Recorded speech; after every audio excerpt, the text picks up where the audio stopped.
ఉపయోగించేటటువంటి వారు, తపాలాగా ఉపయోగించేటటువంటి కానీ అందులో పావురాలు లేవు. పావురాల రెక్కల చప్పుడు వలన ఏర్పడేటటువంటి గాలి వలన హృద్రోగం వ్యాధి వస్తుంది, గుండె వ్యాధులు వస్తుంది, గుండె ఆగిపోయే ప్రమాదం ఉంది. మరి ఏవి పెంచుకోవాలి? ఇంటిలో పిచ్చుకలు గూడు కడితే చాలా క్షేమం.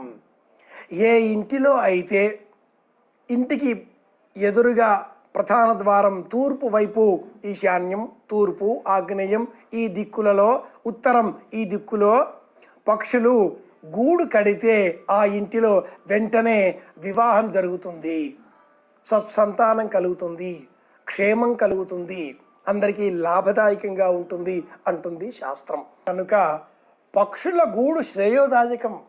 కానీ ఆ పక్షులు పిచ్చుకలు కావాలి, రామచిలుకలు కావాలి. ఆనందాన్ని, ఆహ్లాదాన్ని కలిగించే దేశీయమైన పక్షి జాతిని పెంచితే ఆరోగ్యం చేకూరుతుంది.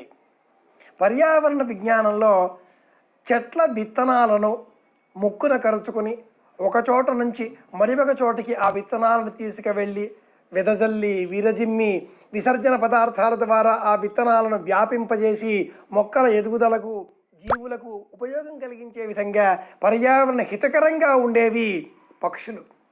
అత్యద్భుతమైన గ్రంథం పంచతంత్రం మనం గమనించినట్లయితే అధిక భాగం అందులో పక్షులు, జంతువుల కథలే మనకు విశేషంగా కనిపిస్తాయి. కాకులను పెంచుకోవచ్చా అని కూడా అడుగుతూ ఉంటారు. ఈనాటి కాలంలో